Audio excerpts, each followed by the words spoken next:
Hi, hi, everybody. Glad you're here for this continuation of Proverbial Wisdom. Um, we are going to actually extend our learning with Rabbi Lazar for another week, so he doesn't have to rush today, which is really great. Um, and so we'll finish Proverbs next week. And because of Passover in April, just so you know, the 14th is a holiday, so we'll be off that day. And the 21st is the day after the holiday. But Rabbi Lazar is going to do a special session on Shir HaShirim, which will be actually really interesting, I think interesting for all of us. So we'll have him through April and more details to follow. But David, I'm going to turn this over to you. Thank you. Okay, Hi, thank Dad. you. I love Good you. morning. Good morning. Good day to everybody. Um, I yeah, so today's topic is the influence of Proverbs. I had originally thought we'd do Proverbs on Western culture as well. I don't know enough. I don't think I know enough about I don't have a good how do I say a liberal arts education. I didn't go to a regular college. I went to Hebrew University. We were focused on one or two things. So I don't have a liberal arts education. I also went to a high school, yeshiva high school, in which the emphasis was on Torah study and Talmud study, 11th and 12th grade, and not on English literature so much. And in 10th grade, I spent in Israel. So um, I decided to focus instead on Israeli culture. And I say Israeli culture, not maybe necessarily modern Hebrew, because modern Hebrew extends to beyond Israel. And this would be reflective. What we're going to do today, we started to do in one or two things last week, but I reformulated the pages and added some more sources once I knew that we have next week to do Eshet Chayil. As far as that additional one that Rabbi Marcia and I just began talking about, it's a lecture I gave in Santa Monica at Kilat Marav over Shabbat on Shir HaShirim, the Song of Songs, in the Haggadah and in the Agadah, meaning to talk about the connection between the Song of Songs and Leil HaSeder, the Seder evening, and also how it was interpreted in rabbinic midrash literature. Agadah being midrash. Agadah and Haggadah are actually the same word. Haggadah is Hebrew, Agadah is Aramaic, and in both cases they mean to tell the story, the narrative.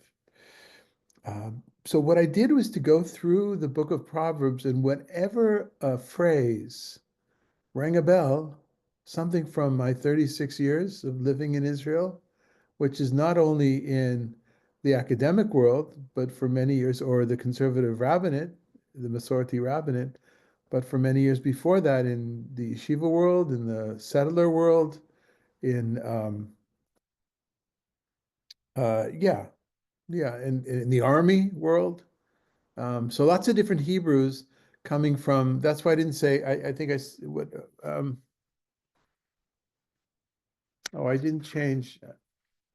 I didn't change the top, but that's why. In any case, I'm sorry. So I came up with any case.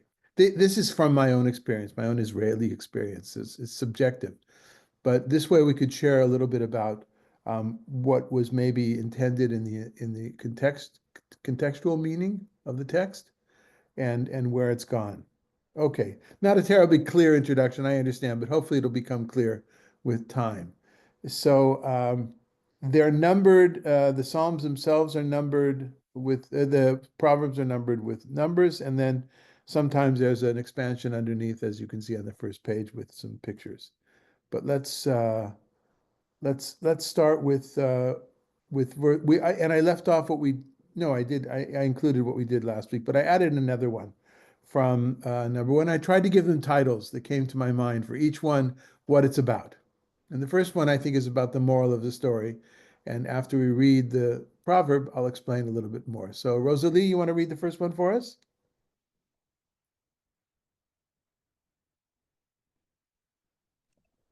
Oh, I don't have it. Is it on? Oh, I okay, didn't all right. download it. Okay, so we send it as, so I you, just put it in the chat, Rosalie. You can click on that and you'll be okay. is it all right that way? I would prefer to do it that way if everybody had it on their screens or a paper so I can see your faces. That I would can be, also, I'm going to share for right now All right, also. it's not on my chat. okay. Uh, oh, you know So, what? You're right. It wasn't. I sent it only to Sylvia. That was my mistake. Here it comes. Got it already. all right, so I'm gonna share because that way I can go back and forth between the screen and just a second. Here we go. Okay. Admit.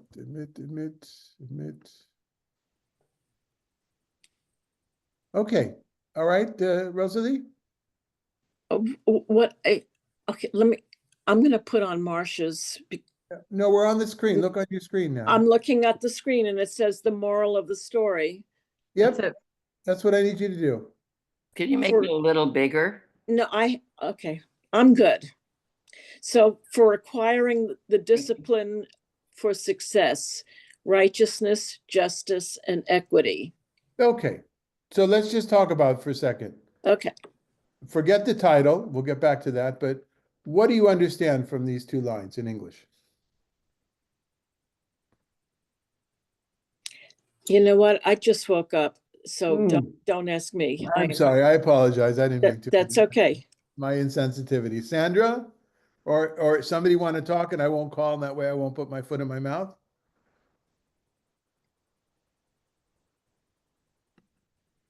Well, it just looks like these are things that someone should have if they want to make a success of their lives.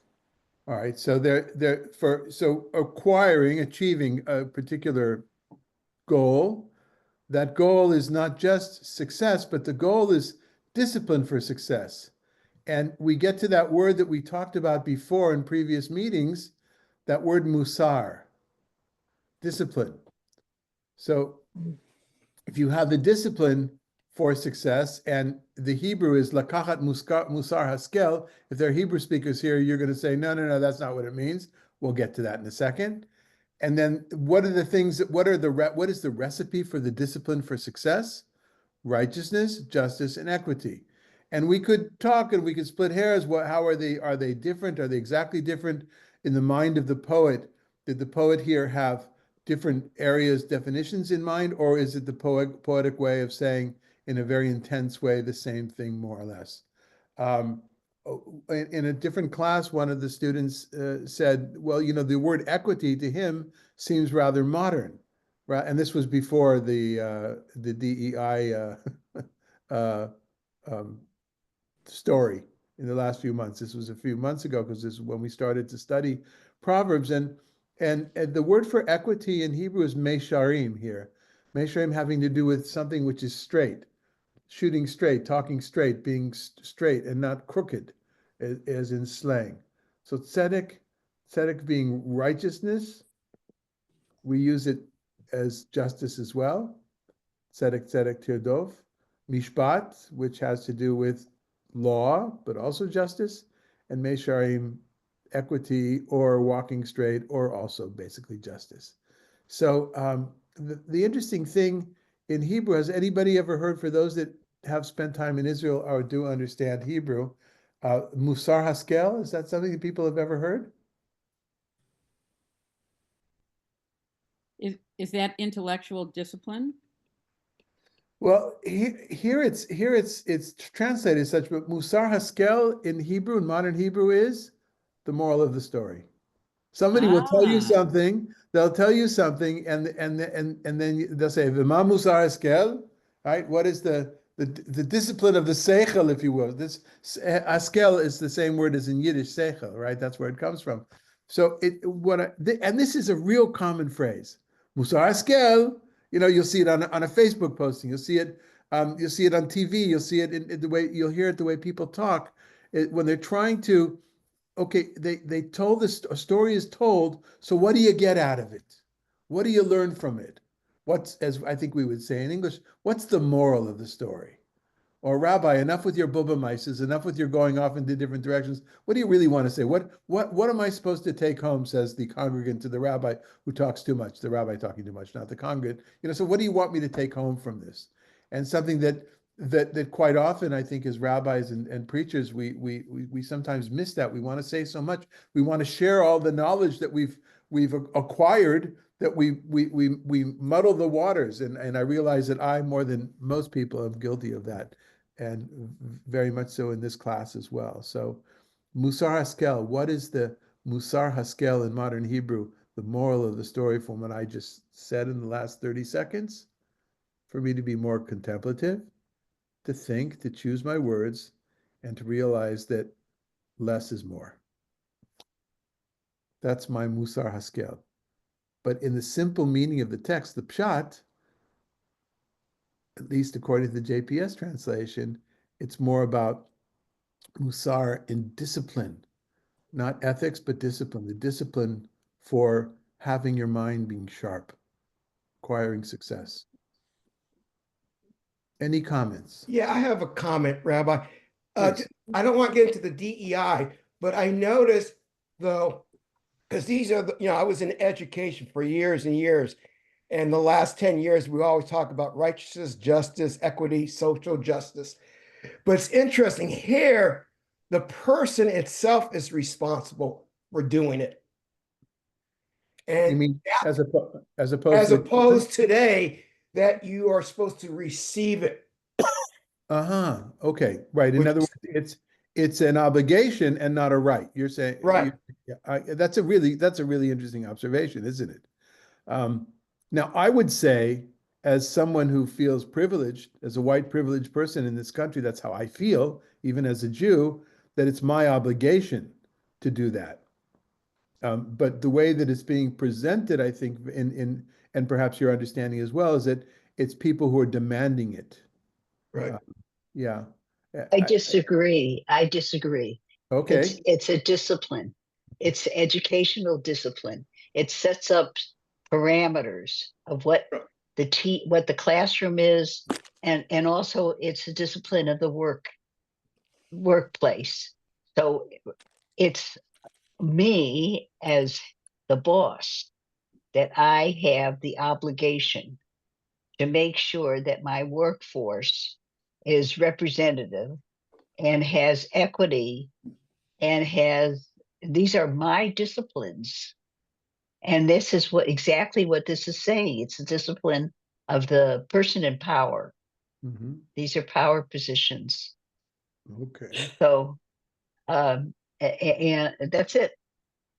Great.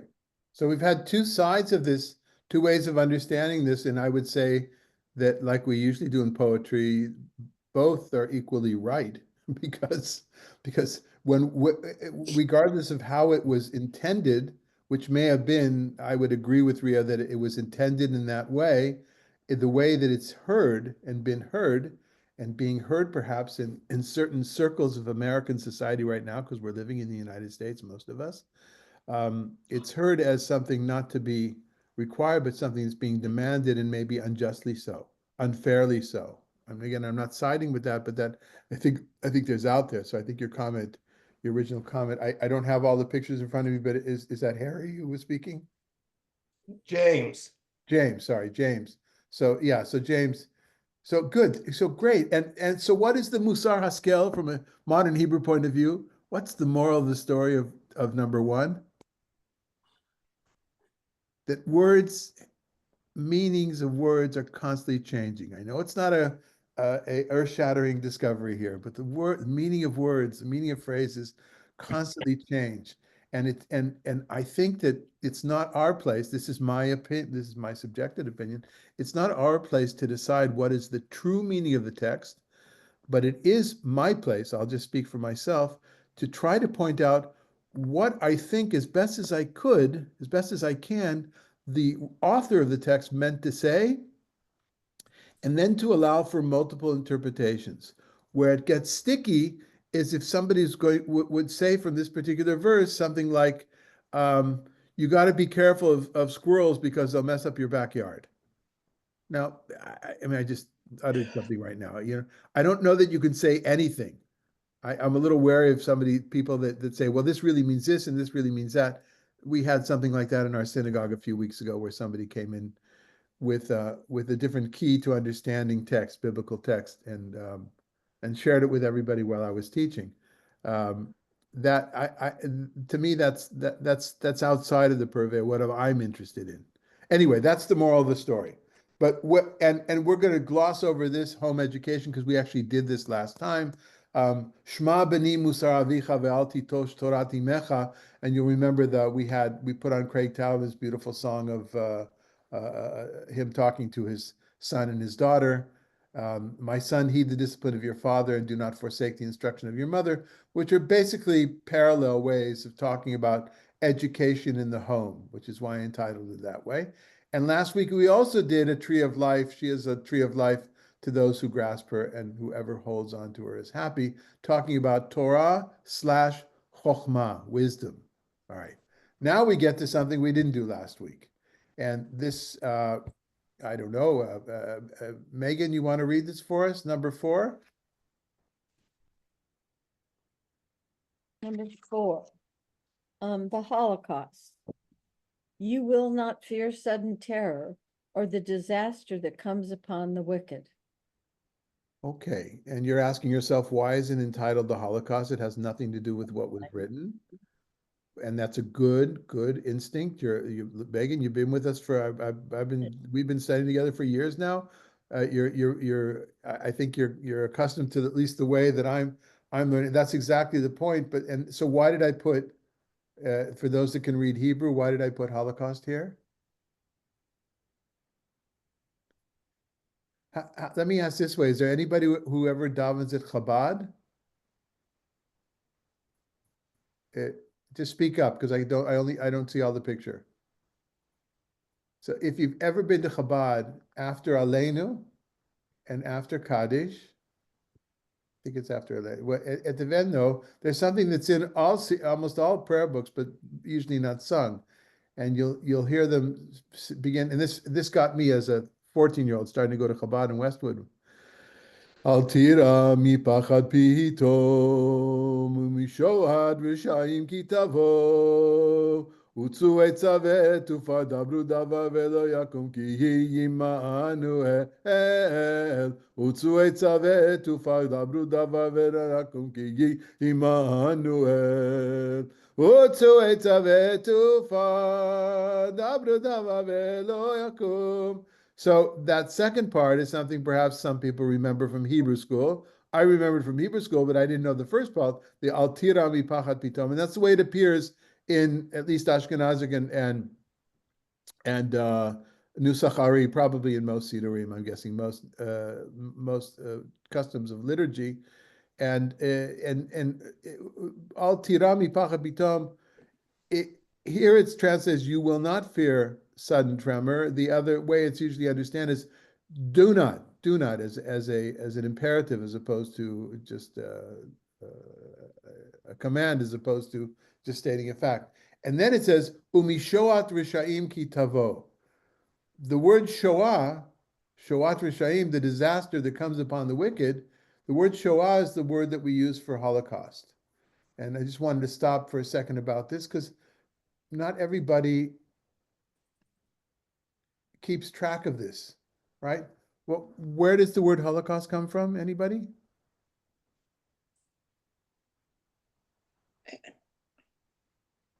The sacrifices? Yeah, sacrifice. The Holocaust offering is a particular translation, King James translation of one of the Korban Khalil. It means the burnt offering. The burnt offering. That was the word that somehow, and I haven't researched that. I could have asked my good friend Scott Miller, who's a Holocaust scholar, what the etymology, how it came to be. But there was reaction against that probably already in the 70s and 80s, especially in Hebrew. It was already used in the state of Israel instead of Holocaust, which has a pretty challenging insinuation or interpretation. Burnt sacrifices. or Shoah just it means disaster. It comes up, I don't know, 6 or 7 times in biblical literature. This is one of them. But just to show you, Shoah is not always the disaster, the catastrophe. I mean, it's saved for particularly difficult disasters and catastrophes. Maybe catastrophe is better than disaster.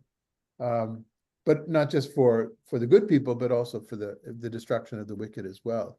And so that's where the word Shoah comes from. And so you may hear some people prefer to use Shoah as opposed to Holocaust, and there's entire websites devoted to that linguistic battle going on. But something to think about. Yeah. Any comments on that?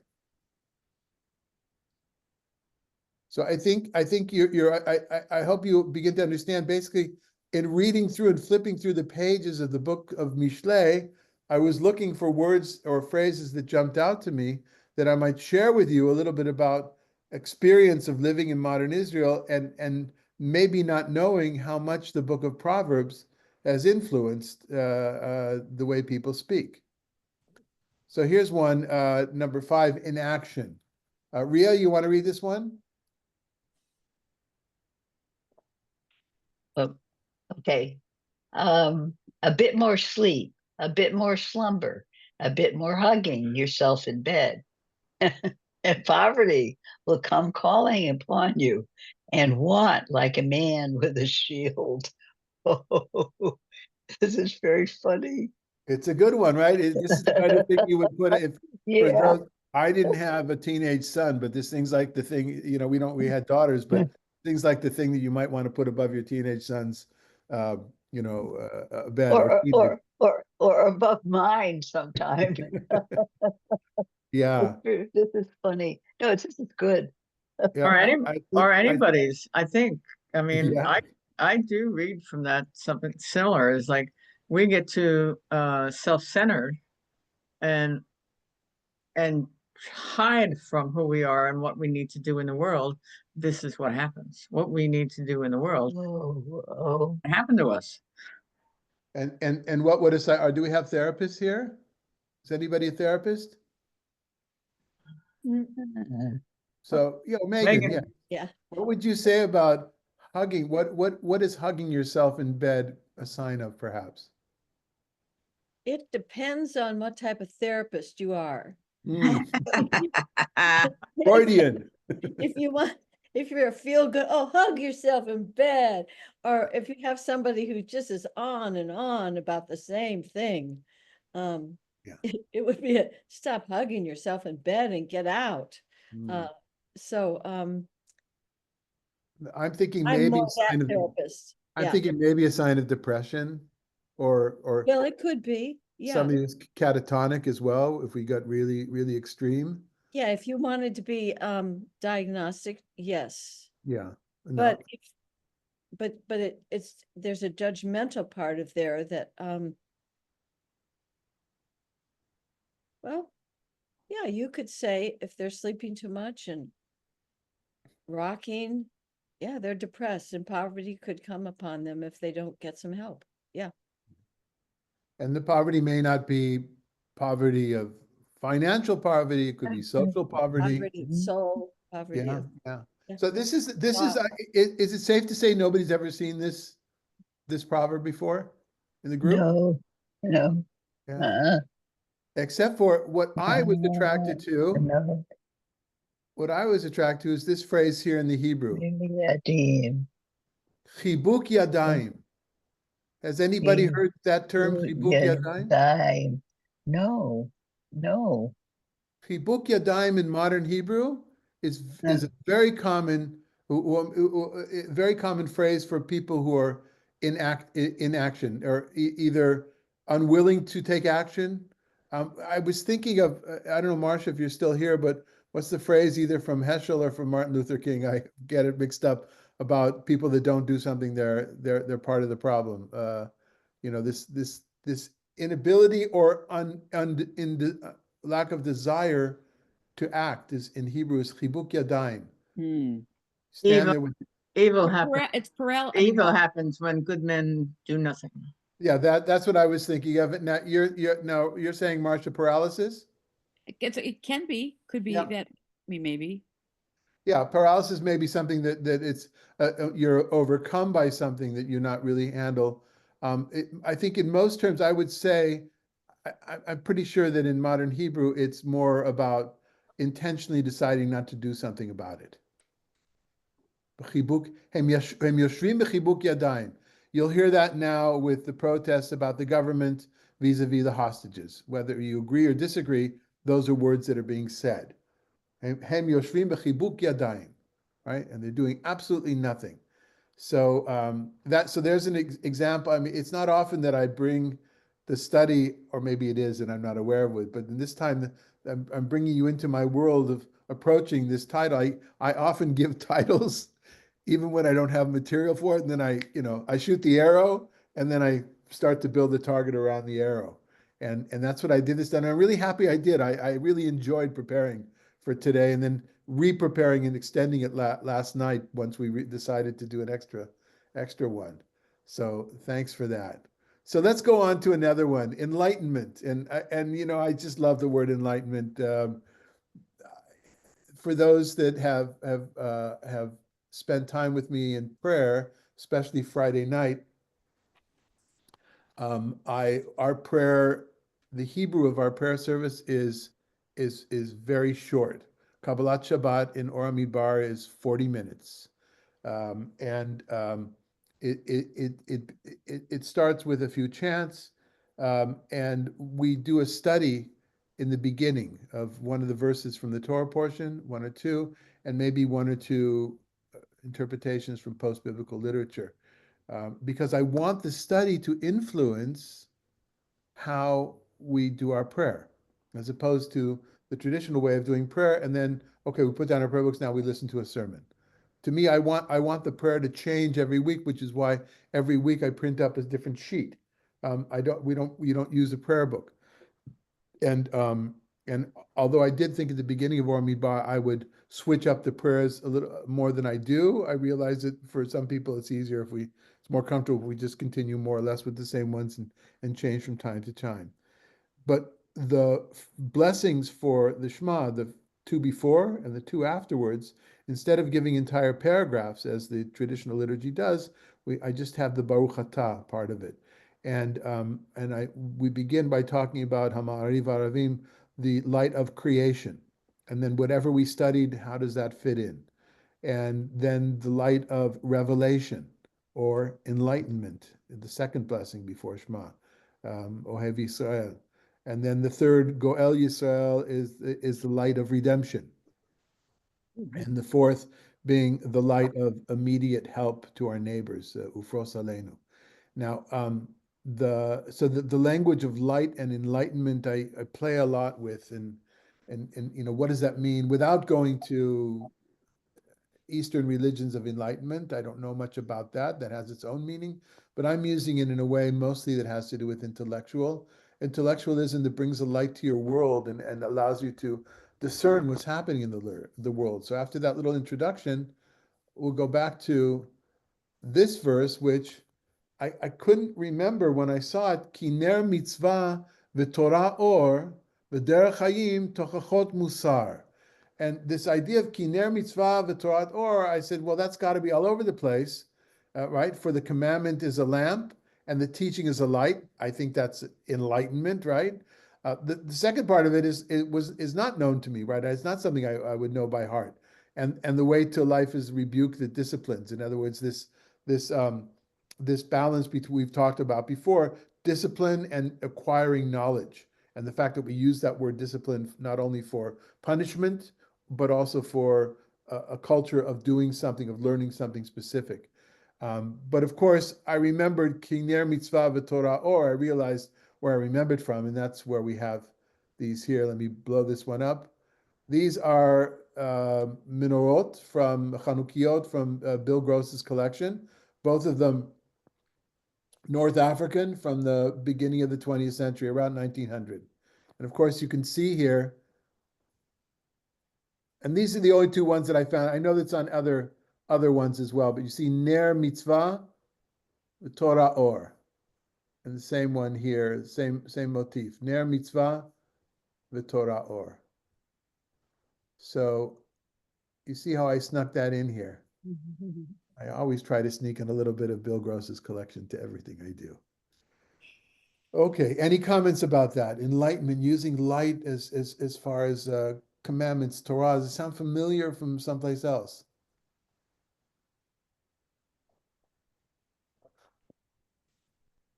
Okay, I guess everybody got up late today, huh? Not just me. Okay. Well, I was going to say, Rabbi, I mean, in Genesis, starts, let there be light. Okay, so that's what definitely when you begin the story of the world, you begin with light, right? Because and we could talk about what was the reasoning, what's in the background of the what we call the priestly sources description of the creation of the world, which doesn't appear in the second creation story, right? Yeah, so that's certainly part of it. What other book begins with light? Not necessarily Jewish. It's in the first chapter of the Gospel according to John. So I realize not everybody is well up to. No. What about a light unto the nations? Well, we'll get to that in a second. But Oh, in the light, okay. the light is the light is really there. The light in the Gospel of John has to do with is synonymous with the Logos, with the Word itself, with Jesus. God's presence here on earth is seen as light. Think of all the movies, all the things we've seen where there's something divine, something spiritual. From a cinematic point of view, light is involved. Light is involved. And then you have. I also would, just from some little learning I did last week, that when you add the scientific creation story of the Big Bang theory or theories, when that happens, let there be light, the new Also galaxy, light. Yeah. also light. So and what does it say to you, Sylvia? How do you understand the fact that there's that correlation? Well, we had a whole series with Professor Daniel Matt, who talks about this. That's his kind of expertise, Kabbalah and light. So the little that I got out of it, that much of a brain left, but I have some. The little that I got out of it was that this, that Big Bang theory and the infinite galaxies that come out. I mean, you get little holes, and then you get another one, and you get another one, and you get another one. It's all inclusive, and we are all in the middle of it. But that is totally consistent with our creation story. Let there be light. Bang, there it was, and bang, there it is again, because God, he doesn't think. I think that I don't think that God is limited to one Big Bang theory. I mean, he's infinite. So infinite is infinite is infinite.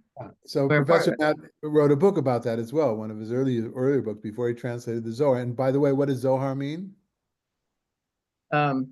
Splendor of light. Splendor of light. That's right. Something that shines. Yeah, yeah. So now let's go to what Ria brought up of being Or Lagoyim. A complicated thing. I grew up, I think my father, of blessed memory, that was one of his main things, dictums of Judaism was to be a light into the nations, or a light of the nations, a light for the nations. There's different interpretations of that. And I think that's how many of us were raised in. If we were raised Jewish in the liberal circles of the United States, a lot of that now is being not questioned how we're being raised, but questioned whether that can survive into the future. There's a new book that I've ordered. It's on order. What's his name? Do you know what I'm talking about, Rabbi Marsha? He's a journalist critic. Anyway, looking at Jewish identity in the United States and how it revolved around Zionism and this consensus, and now there may be a change. This idea that so many Nobel Prizes have been won by Jews, this Or Lagoyim kind of a thing. So yeah, that would, for those that believe in it in that way, they would connect it to this Riyah and say, well, this is just it. It's kiner mitzvah. When we do mitzvot, that's a lantern, and the Torah itself is light. Yeah, that's what we do. We provide light. We go by light. It is light. Yeah. Okay. I see the light. All right, let's go on. Although, stop me if you've got something to say. Remember, because I'm, go Rabbi, ahead. Yes. In this last one where it says the commandment is the lamp that teaches light, and the way of life is the rebuke that disciplines. Is that a correct, or is that? Hold It's, on. it's light and all of a sudden it's a rebuke, which to me seems like it's, There, I got lost for a second. That's It's, all yeah, so the way I understand this here is the way of life is accepting the rebuke of the disciplines. okay. Yeah, Yeah, Well- I'm not sure about this English translation here. Why I would have to check and see why they went that direction.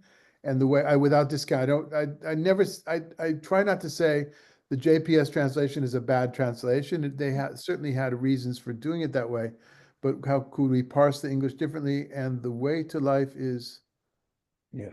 oh yes, Well, go ahead. it, The way to life is the acceptance of rebuke yes. that disciplines. Yeah.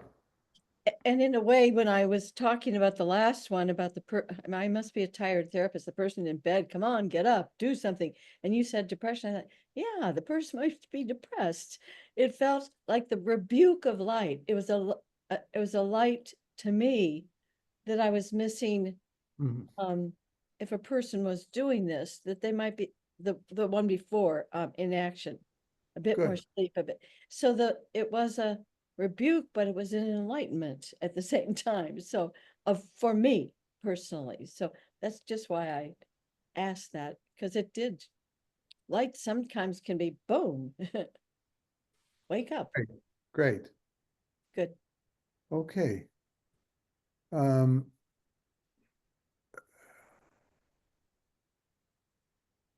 Get there, we'll get there, we'll get there. How come something happened? Lost the document. Okay, I must have.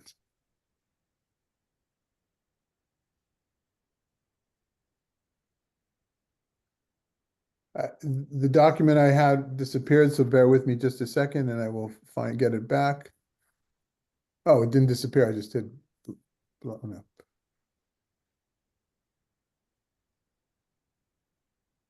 Okay.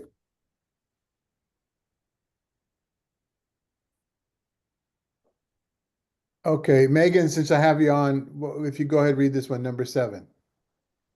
Riches and honor belong to me, enduring wealth and success. Okay. Who might be saying this?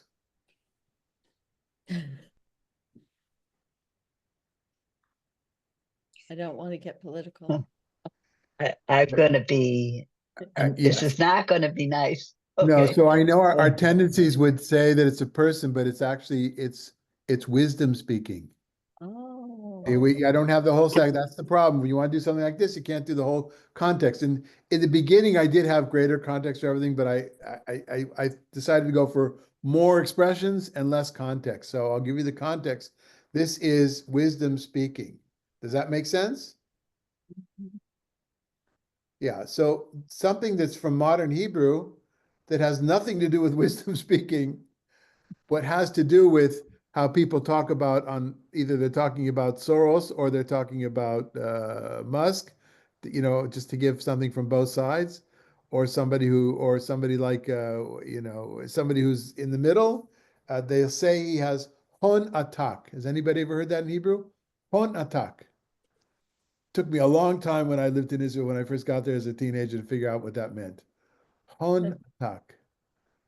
Yeah, that means great wealth. Here it says enduring wealth, but when people use it in Hebrew, it means like what people would say almost filthy rich, but there's no negative connotation.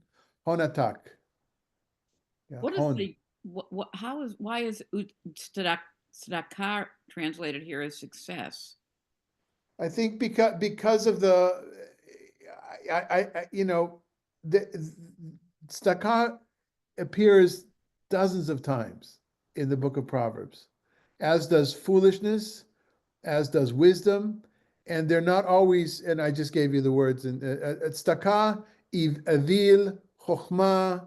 There are words that appear so many times. They're translated different places because of the context. So we'd have to go back to the context to see why it went that way, and maybe try to figure out where else tzedakah is translated that way as well. Unfortunately, we don't have notes to the translation of the Ketuvim, the same kind of notes that we have for the Torah that were published by Harry Orlinsky, who was the secretary of that panel of scholars in the 60s that gave us the translation for the Torah part of the Tanakh, the JPS. But I don't really have an answer for you. I basically wanted to dwell on this particular thing, honatak. And people will say, you know, how much does it cost? Honatak, you know, it's always like more than you can afford. Another one here is al tocheach leitz pen yisaneka, hocheach lachacham v'yaveka. This is less known, but this is the kind of thing that you know you might see a sign of, you know, for the over the kitchen table. Do not rebuke scoffers, for they will hate you. Reprove the wise, for they will love you. And that's something I think that many of us have found in our own experience. But let's take a look at this one. Let's see, Sylvia. So something about what I entitled "The Grass is Greener." Grass is greener. Where is it? Oh, there it is. The grass is greener. Stolen waters are sweet, and bread eaten furtively is tasty. So That's very. furtively here in secret, I think. Okay.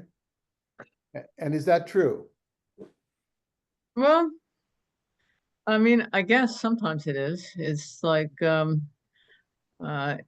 it's like you've gotten away with something. You know, it's like it's a little Exactly. secret. I've gotten away with something. I got it. You know, in the long run, maybe not, but in a short run, yeah, I would say.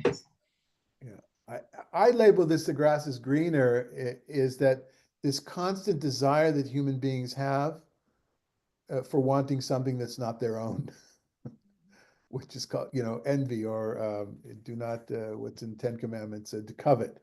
Covet. Oh. We want something coveted. And can anybody guess what the rabbinic literature does with this verse here? Maim gnuvim imtaku. No guess? Well, Adultery. Right? aha, Stolen yeah. waters are sweet, right? The desire almost creating this desire to have sex with a woman who's not your wife, or with a man who's not your husband. It comes from this basic premise that stolen waters are sweet. But you do hear "maim gnuvim imtaku" when people will talk about, in modern Hebrew, or in contemporary Israel, about things that have been taken by people who it's not theirs. And what's the attraction? Why would somebody take that from a child for something like this? It's does anybody know the parable of the Kifsat Harash, the poor man's ewe in the book of Samuel? Sound familiar to anybody?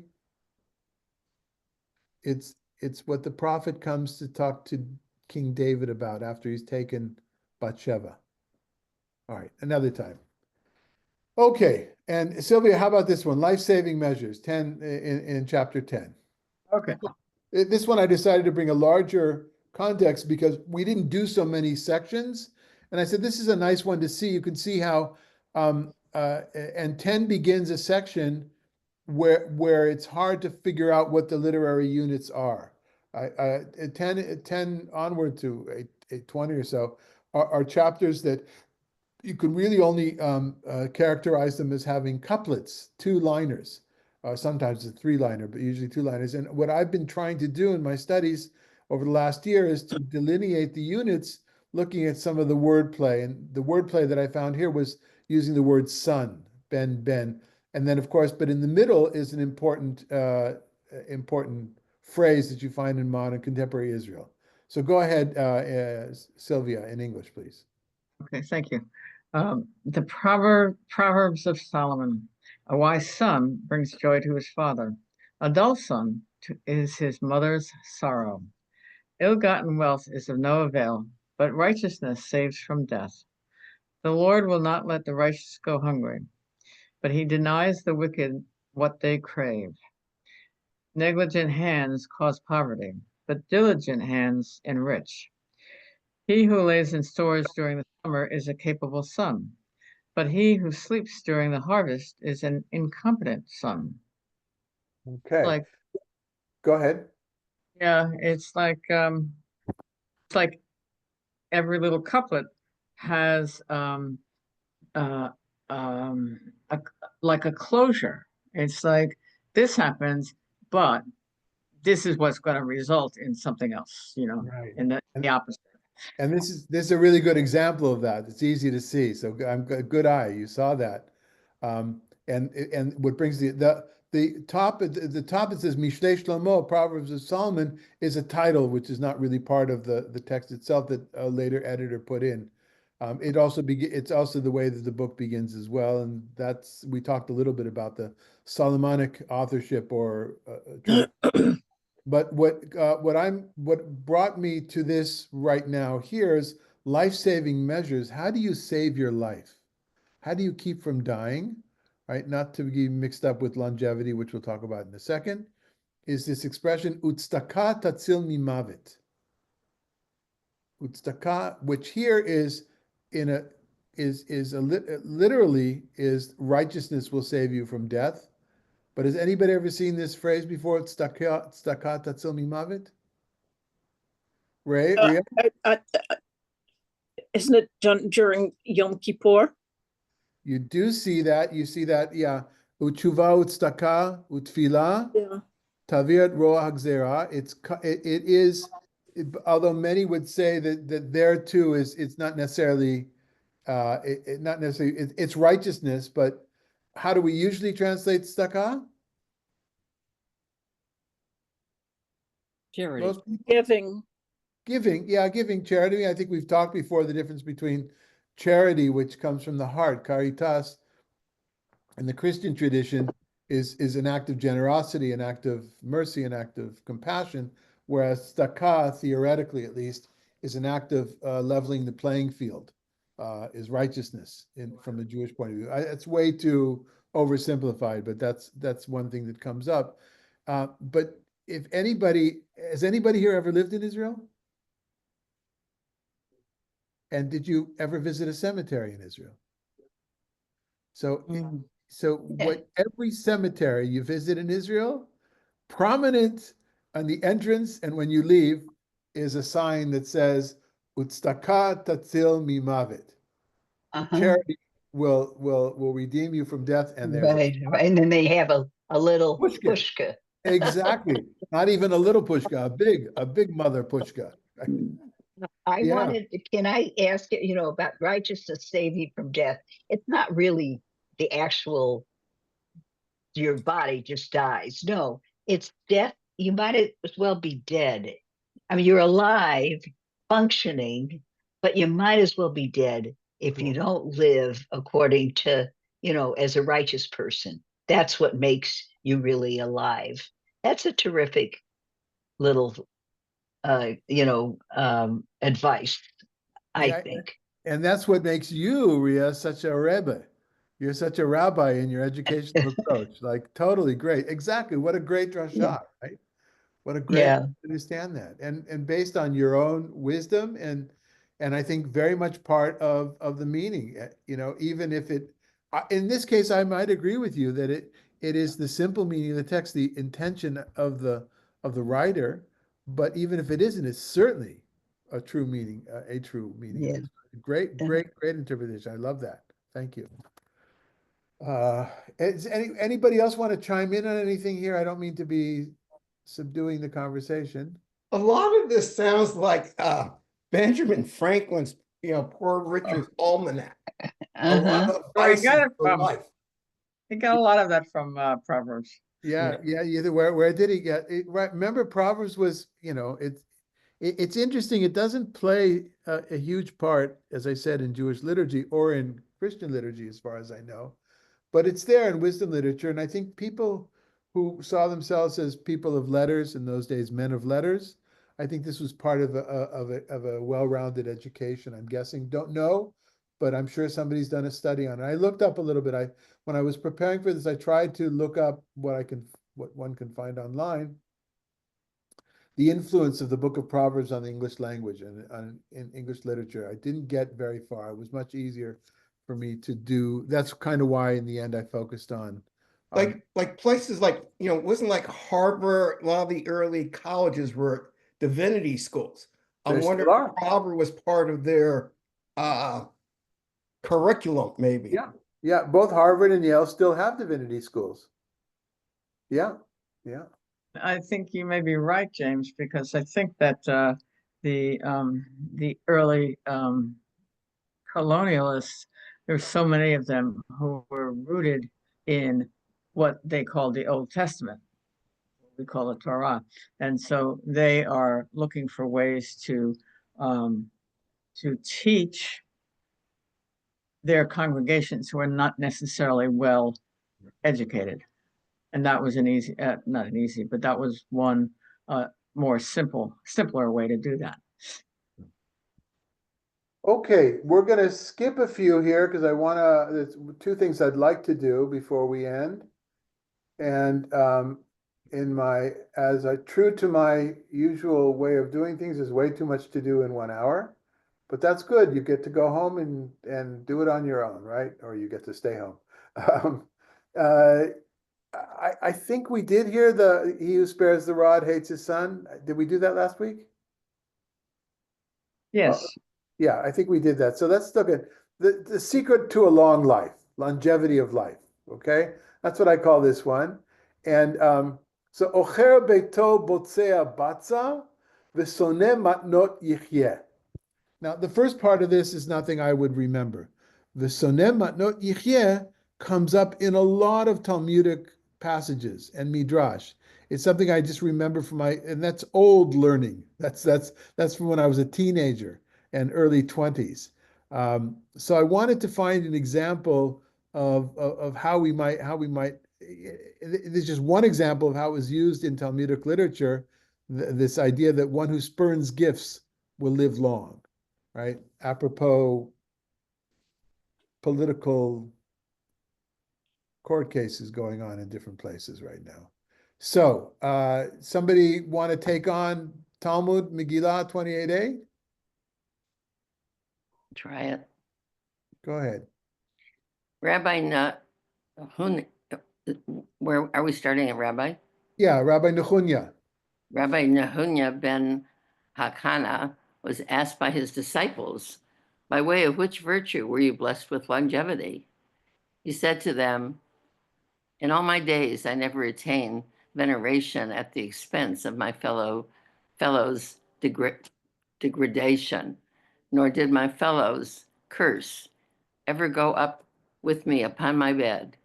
And I was always open-handed with my money. I never attended veneration at the expense of my fellow. Oh wait.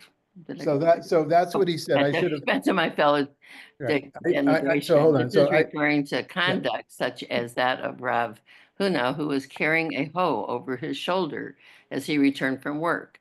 Rav Huna bar Hanali came and, out of respect for his teacher, took the hoe from him to carry it for him. Rav Huna said to him, if you are accustomed to carry such objects in your own city, you may carry it. But if not, then for me to be venerated through your denigration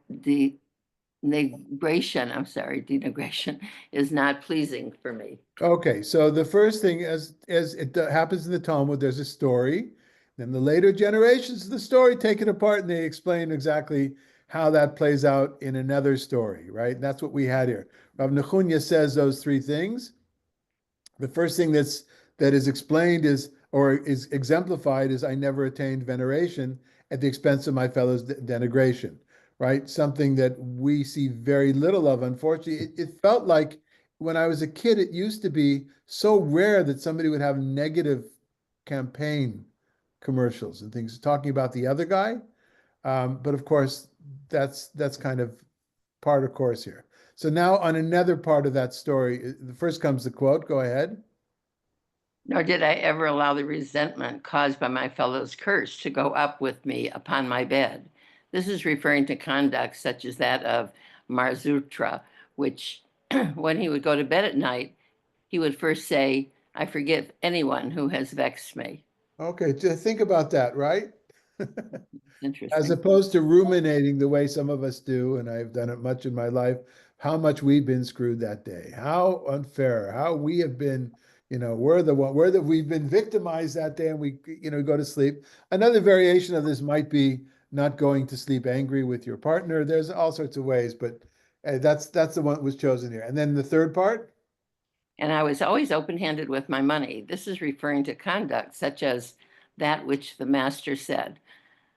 Job was open-handed with his money, as he would always leave at least a peruta of his money with the shopkeeper. Okay, so give a tip, all right? Always leave round upwards. All right. Rabbi Akiva asked Rabbi Nahunya the Great, he said to him, by way of which virtue were you blessed with longevity? Rabbi Nahunya's attendants came and started beating Rabbi Akiva, for they felt that he was acting disrespectfully by highlighting Rabbi Nahunya's old age. Rabbi Akiva ran. Did you want me to stop? No, go ahead. Okay. Rabbi Akiva ran away from them, and he climbed up and sat upon the top of a date palm. From there, he said to Rabbi Nahunya, my teacher, I have a question about the verse concerning the daily offering that states one lamb, Numbers 28. If it is stated lamb in the singular, why is it always stated one? Isn't this superfluous? Oh my God. Upon hearing Rabbi Akiva's scholarly question, Rabbi Nahunya said to his attendants, he is clearly a young Torah scholar. Let him be. Nay, he said to him, the word one. It should be and. That's a typo in my translation. And he said to him, the word one teaches that the lamb should be the unique one of its flock. In other words, the best one, right? Best. So all this is happening while Rabbi Akiva's on the top of a palm tree. Okay, you can imagine this. This is the most venerated scholars that we have, right? Okay, go ahead. And now we come to the point. With regard to the original question, Rabbi Nahunya said to him, in all my days I never accepted gifts, nor was I ever inflexible by enacting a measure of retribution against those who wronged me. And I was always open-handed with my money. I never accepted gifts. This is referring to conduct such as that of Rabbi Lazar. When they would send him gifts from the house of Nasi, he would not take them. And when they would invite him, he would not go there, as he considered hospitality to be a type of gift.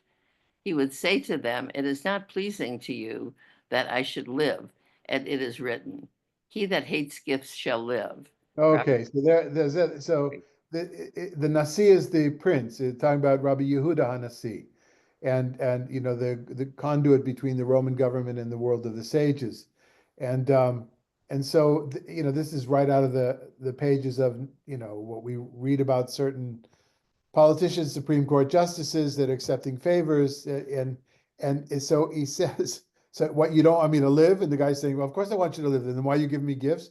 Because it says, he hates gifts. The one who hates gifts shall live. If I love gifts, then I won't live. And finally, in contrast, it was reported about Rabbi Zira that when they would send him gifts from the house of the Nasi, he would not accept them. But when they would invite him, he would go there. He said, they are honored by my presence, therefore my visiting is not considered like I am taking a gift from them. And so this is quite interesting. Yeah, so this is a great example of Midrash Haggadah in the Babylonian Talmud, and gives you an idea of what could have been, what was done with Proverbs, because there's not law, there's very, very little law. They could have learned from Proverbs, do not take gifts. But that's too, that's too stringent. That's not the halacha. That's why this is Agadah. It's best not to. So how do you teach it's best not to? Bring heroes. It brings stories from our leaders of the past, the venerated rabbis. Another one I just can't resist not doing is everybody, even though I have a hard time saying it, is everybody familiar with the term in number 14? And we'll finish in just a minute or two. Yes, Ria? Schadenfreude. Thank you. And you know what that is, right? Oh, yeah. Right. Of course, you never do it, I'm sure, but you know what it is. Yeah. I try not to. Yeah. So he who mocks the poor affronts his maker. He who rejoices over another's misfortune will not go unpunished. So there's two terms here that are common in contemporary Hebrew in Israel. One of them is, and both of them are from this verse. One of them is lo'eg l'rash or lag l'rash. When somebody says to lag l'rash it's more than mocking the poor. It literally means mocking the poor, but it would be somebody who's just not smart and making fun of them because they took they invested in a poor investment because they were lured by the advertise, whatever. It's a term that people use. It's not it's something it's being reprimanded for really being improper, for being not nice. Lag l'rash is, or for saying it in Yiddish, my father would say helf nicht. Helf nicht. It's not going to help. No, there's nothing to do. Lag l'rash is a little bit like that.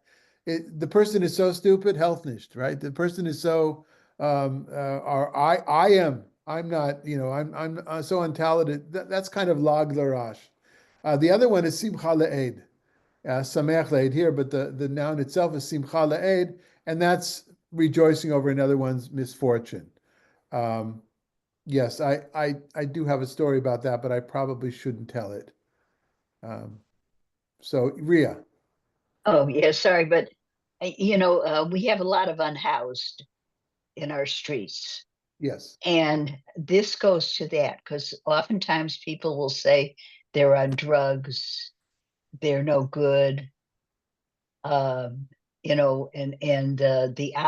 don't want them near us when they try to create affordable housing, and so that's the result of mocking the down and out, is that you don't solve the problem that has made them a down and out. Right. Instead, you most people don't try to understand why they're there. Right. Instead, do you deal with your something. own problems. Yeah. Okay, I'm just going to streamline so we get to the end. Another really good one is matan beseter. Over here is giving in secret. That's the idea that you don't, you make a donation anonymously, and especially when the person you're giving it to directly according to Maimonides, says you shouldn't. It's better if they don't know who's giving it. Another term here is ma yeled yom. We don't know what will happen. We don't know what the day will bring. Literally, we don't know what the day will birth. Ma yeled yom. But just to finish off with, we have the term here, Eshet Chayil. No, this is not the one that everybody knows, but this is my segue into next, which is why I went in the order of the psalm of the book, but I went out of order here from 12:4 because this is a segue for next week. Eshet Chayil, a capable wife, a woman of valor, is ateret bala, right? A capable wife is a crown for her husband. But an incompetent one is like rot to his bones. All right. So knowing this, ateret bala, some of you may recognize from the Chadodi, the last stanza, Boi v'shalom, ateret bala, gam b'simcha, u'v'tzohola. Okay. I started to do lesbian weddings in 2000. I did quite a bit in Israel. That was really kind of my thing. And even though going up against the establishment of the Rabbinical Assembly and Conservative Movement, and within a few years, because I had a number of rabbinical students of my own in this Rikma program that I ran, there were more same-sex weddings in the Masorti movement in Israel than there were in all of North America, because it was just, for whatever reasons. And so that influenced how I looked at everything in my liturgy as well. So I could no longer sing Boi v'shalom ateret ba'ala, which is taken from a wedding sign, come forth in peace, her husband's pride. I mean, that's what is, and Gam b'simcha, it's all about, God is the husband and people of Israel, woman, but our weddings are not like that anymore. I had lesbian and gay couples that were in my synagogue. So I couldn't solve all the problems with the gay couples, but with the lesbian couples, I solved it like this. And to this very day, in Orami Bar, we sing Boi v'shalom ateret isha gam b'simcha u'v'tzahala. And I meant to vocalize this for. I should have. So ateret isha with a mapik he, which means the crown can mean either she's coming with the crown of her man, or she's coming the crown of her woman. It can be both things. And I wanted to share that with you before next week when we do Eshet Chayil. We talk about the challenge from a feminist point of view of Eshet Chayil, a little bit where it comes from, and to try to understand the words as well. Okay, sorry for going overboard here. 8 minutes, I apologize for that. And please save your questions for next week, and thanks for being here, and I'll see you then. Goodbye.